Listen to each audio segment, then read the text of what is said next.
You've seen the paintings. Bright banners snapping in the wind. Steel gleaming under a righteous sun. Knights charging, names preserved in verse, their deaths clean and meaningful.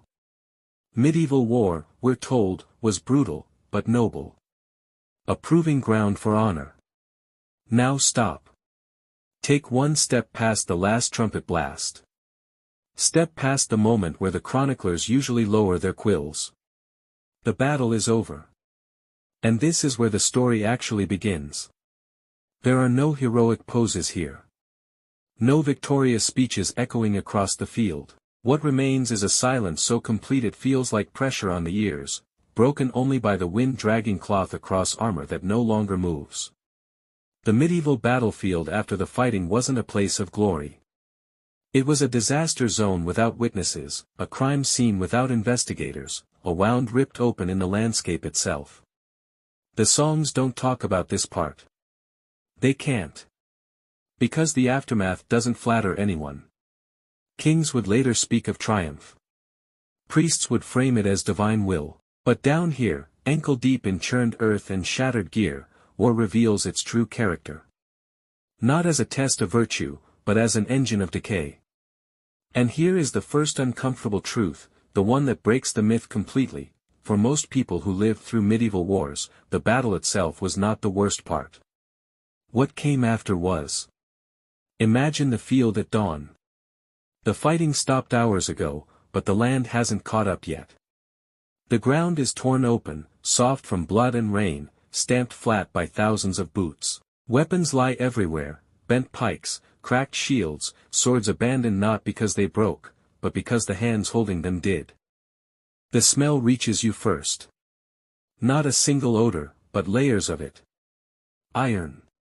Sweat gone sour. Waste. Smoke from burned carts and tents still clinging to the air. Even those hardened by war would later describe it as unforgettable, not because it was dramatic, but because it was wrong. A smell that told the body something had gone terribly out of order. You pass men who look asleep until you notice the unnatural angles. Armor that once signaled status now pins bodies in place, turning protection into a coffin. Some were stripped already. Others haven't been touched, not out of respect, but because there are simply too many. And then there is the quiet. Not peaceful quiet. A waiting quiet. Crows circle but do not land yet. Dogs creep closer from nearby villages, testing the edge of the field. Somewhere, a wounded man breathes in short, wet gasps. No one answers him. Not because no one hears, but because everyone understands what answering would mean. This field is not a battlefield anymore. It's a slaughterhouse after the workers have gone home. And here's the moment that jolts the observer awake: this scene will not be cleaned up by anyone in authority. There is no medieval emergency response. No army of healers, no organized burial detail sweeping in to restore order.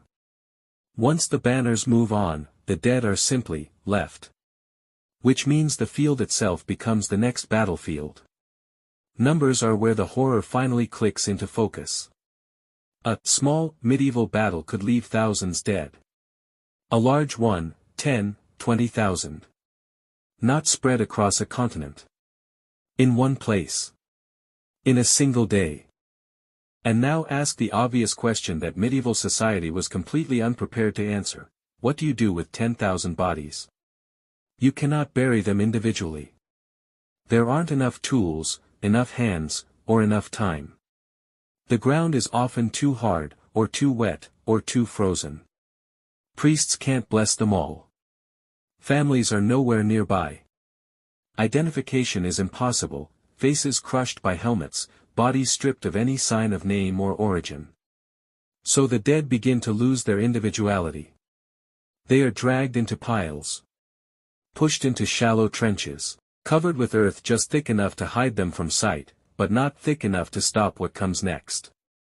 Decomposition doesn't wait for permission. Within days, the battlefield swells and sinks as gases escape the bodies below. The soil darkens. Wells downhill become tainted. Streams carry the evidence into villages that had nothing to do with the fight, except proximity. This is the second shock, one medieval people understood instinctively, even if they couldn't explain it. Death on this scale is not passive. It spreads. Entire regions could be altered by a single battle. Crops near the field fail. Livestock refuse to graze there. People get sick without understanding why. They don't connect it to bacteria or contamination, but they know the land is cursed. And in a way, they're right. The battlefield becomes a long-term hazard, a scar that refuses to heal. Years later, farmers still pull rusted mail from the soil.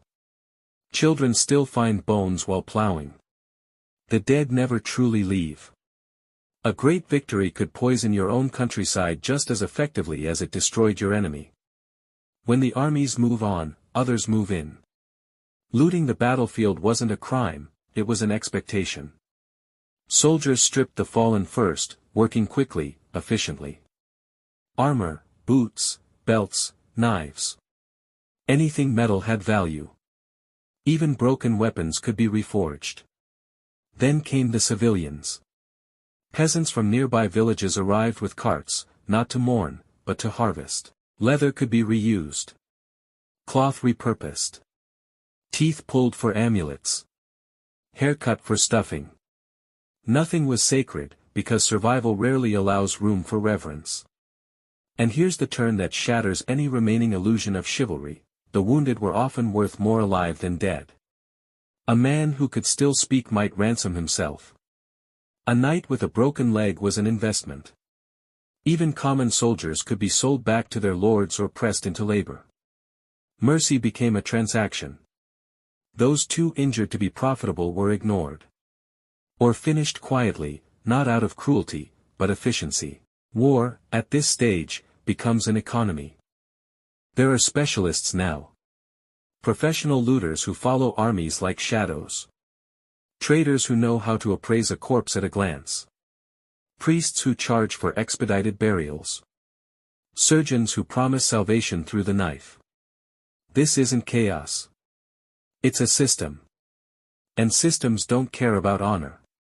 If you survived the battle, your reward was often worse. Field medicine in the medieval world was blunt, fast, and terrifyingly final. Barber surgeons worked without anesthesia as we understand it, using alcohol, restraint, or prayer. Infection was not a risk, it was an expectation. Amputation was common. Not because it always helped, but because it sometimes worked, and, sometimes, was enough. Limbs were removed to stop rot. Wounds were cauterized with hot iron. Tools were wiped on aprons already stiff with blood. Survival was measured in days, not decades. But the deeper damage wasn't always visible. Men who walked away physically intact often didn't walk away whole. They startled at loud noises. Couldn't sleep. Replayed the moment of impact endlessly in their minds. Some became violent. Others silent. There was no name for this. No concept of trauma as an injury. A broken mind was seen as weakness, or possession, or divine punishment. Veterans were told to pray harder. To drink. To forget. Most couldn't. Medieval society celebrated the warrior, but had no idea what to do with him once he came home broken. Eventually, the land demands resolution. Mass graves are dug where they can be. Bodies are layered with lime if available, prayers spoken in bulk. Names are lost. Identities erased. Memory compressed into numbers, then forgotten. But burial doesn't mean peace. Rain exposes shallow graves. Animals dig. Bones resurface.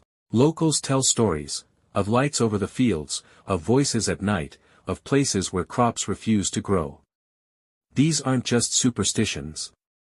They're attempts to explain a persistent unease. Disease follows war like a shadow. Flies breed. Water fouls. Epidemics move faster than armies ever could. Villages untouched by swords are emptied by sickness weeks later. They fear the battlefield long after the banners are gone. For medieval people, war was not an event. It was a condition. So why don't we remember it this way? Why do the songs end at victory? Why do the paintings freeze the charge, not the silence after? Because the truth is unbearable. To admit what war actually leaves behind, to see it clearly, would make it impossible to justify. So humanity learned to edit. To romanticize. To stop the story early. Chivalry wasn't just a code of conduct. It was a coping mechanism. A way to dress mass death in meaning. To pretend that suffering followed rules. That it served something higher. But here, standing on the field after the battle, stripped of music and myth, only one lesson remains: war was never glorious. It was merely survivable, for some. And the real cost was always paid after the fighting stopped. In the quiet.